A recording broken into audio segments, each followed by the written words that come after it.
My name is Emily Carter, and for 11 years I believed I had a marriage built on unshakable trust. At 36, I lived a life most would call comfortable, teaching literature at the local high school, raising our 8-year-old daughter, Lily, and coming home each evening to the man I thought was my partner in every sense. David Carter was charismatic, the kind of man who never walked into a room unnoticed. He worked as a financial consultant, sharp in his suits and sharper with his wit. When we first met in a coffee shop in Cambridge, he spilled his cappuccino across my notebook. That clumsy accident, followed by his boyish smile, was enough to shift the course of my life. Within 2 years we were married, convinced the universe had scripted our story with permanence. In the beginning, permanence felt real. We shared weekends on the coast, lazy Sunday mornings tangled in bedsheets, and nights on the balcony whispering dreams we had no doubt we'd achieve. When Lily was born, our love expanded to make space for her without taking anything away from us. At least that's how it seemed. Over time, the rhythms of life changed. My days filled with grading essays, supervising school plays, and balancing Lily's after-school lessons. David's world stretched wider. Late meetings, networking dinners, and trips to New York that seemed to multiply overnight. At first I told myself it was ambition. He was providing for us, climbing toward a future where our daughter would never feel limitation. But with each late return and unexplained absence, a seed of doubt took root. I noticed small fractures.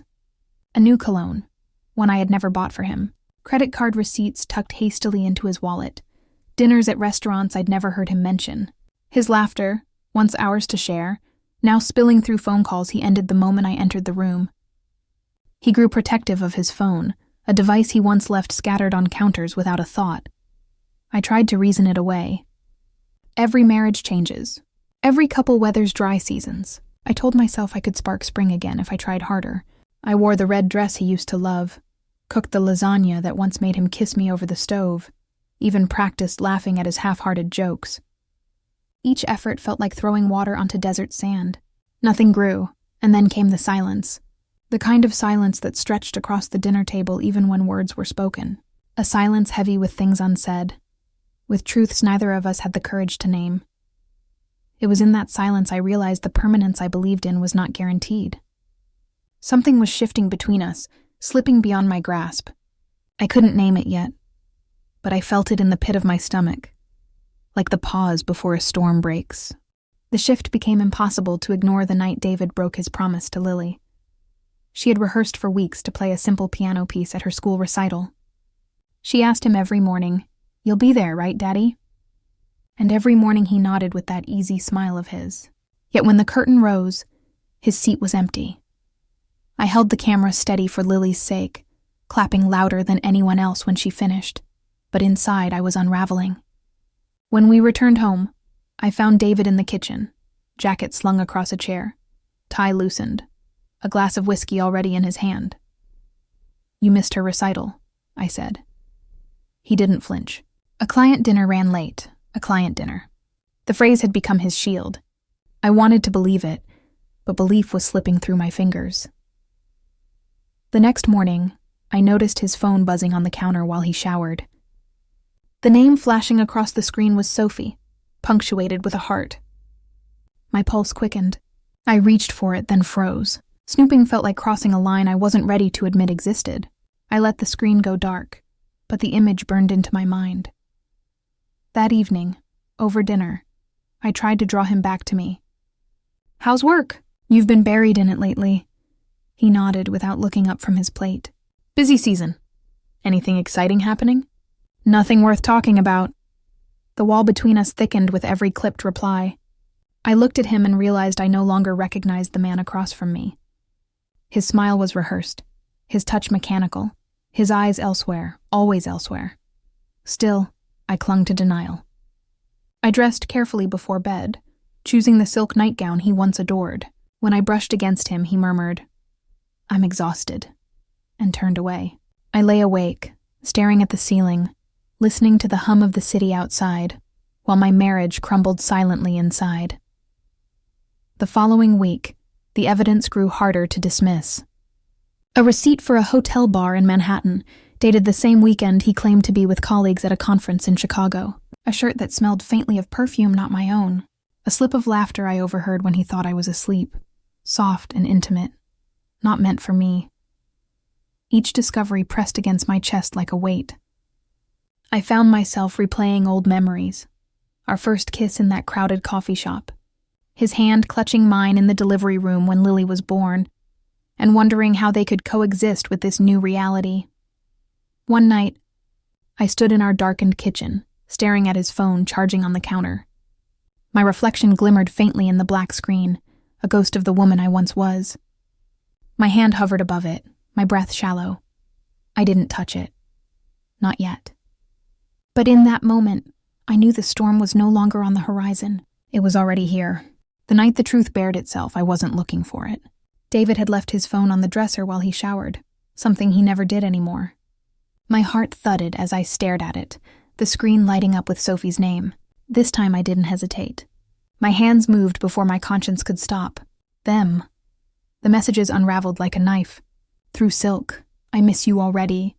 Last night was perfect. Counting the hours until our next trip, there were photos. 2, her smile reflected in a hotel mirror, his arm around her shoulder, their faces lit by candlelight. The intimacy of it all knocked the breath from my lungs. My chest ached, and for a moment I thought I might collapse. By the time he stepped out of the bathroom, towel wrapped around his waist, I was sitting on the edge of the bed with the phone in my hand. My face was wet with tears I hadn't realized were falling. Emily, his voice faltered. What is this? My voice came out low, trembling but firm. He froze, eyes darting to the phone, then to me. It's not what you think. I laughed, a hollow sound that scraped against my throat. Not what I think? You tell her you love her. You tell her she's perfect. You plan trips with her. What exactly am I supposed to think, David? Silence stretched between us, thick and unbearable. Finally, he sat down, elbows on his knees, face in his hands. I didn't mean for it to happen, he said, but I can't deny it anymore. I love her. The words struck harder than any blow. I stared at him, searching for a trace of the man who once promised me forever, who whispered vows into my hair as we danced on our wedding night. All I saw was a stranger confessing a truth that shattered the life we'd built. You love her? I whispered, disbelief curdling into rage. What about Lily? What about me? 11 years, David. Was it all disposable to you? He looked up, eyes glistening.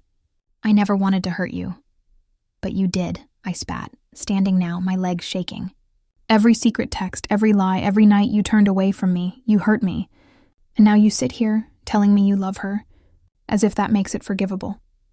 For a moment, I thought I might scream, might throw the phone across the room, might tear down every reminder of our life together. Instead, I sank back onto the bed, the weight of his betrayal crushing me. My body refused to move, as though even my muscles had given up on holding me upright.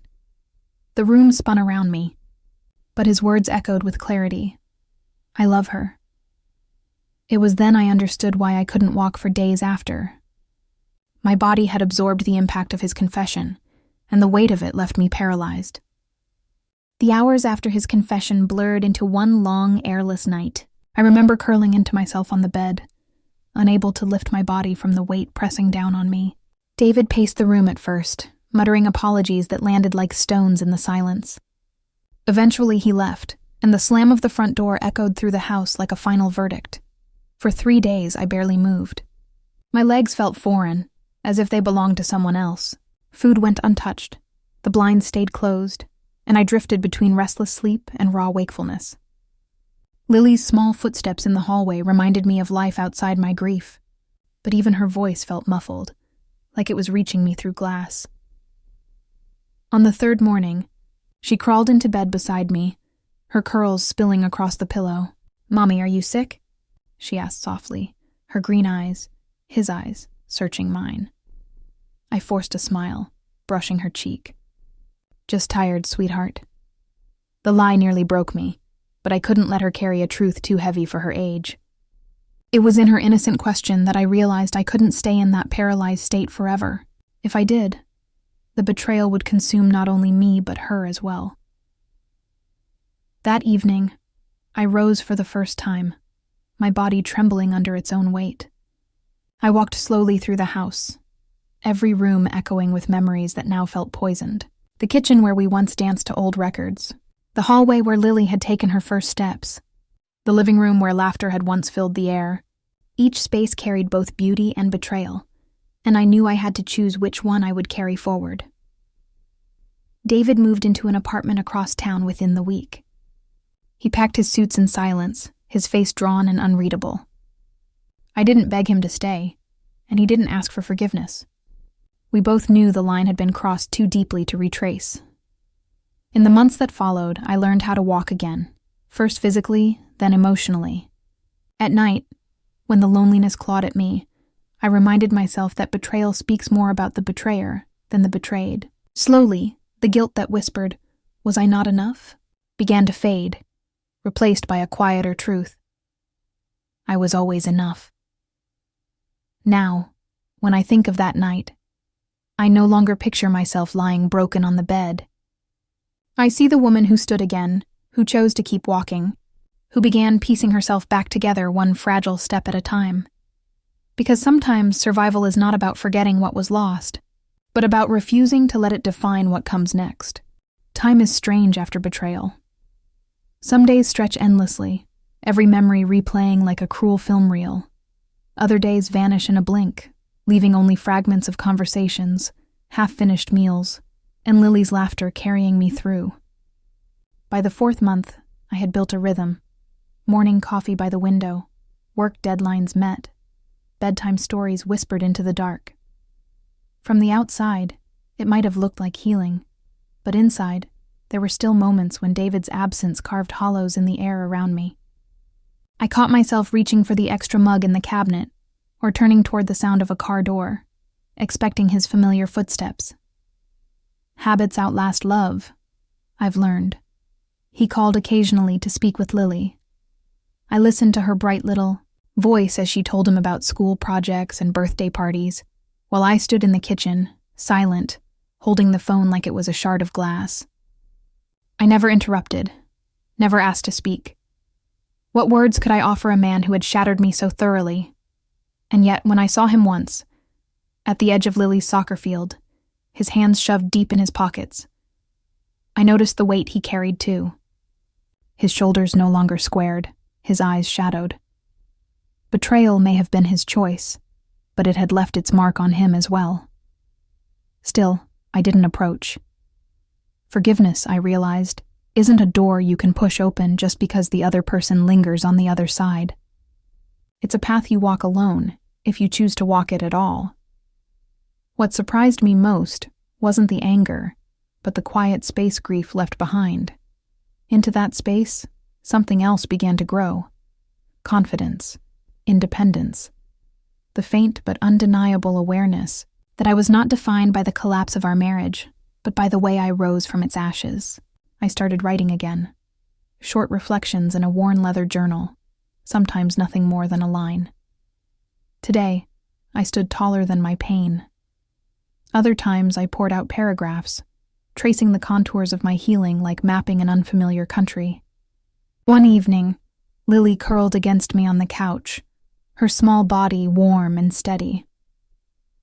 "Are you happy, Mommy?" she asked, her voice drowsy. I kissed the top of her head, breathing in the scent of her shampoo. "I'm learning to be," I whispered, and it was the truest thing I had said in months. Happiness no longer felt like a destination, but a practice. One step, one breath, one honest word at a time. Looking back now, I know I couldn't walk for 3 days because my heart had collapsed under the weight of betrayal.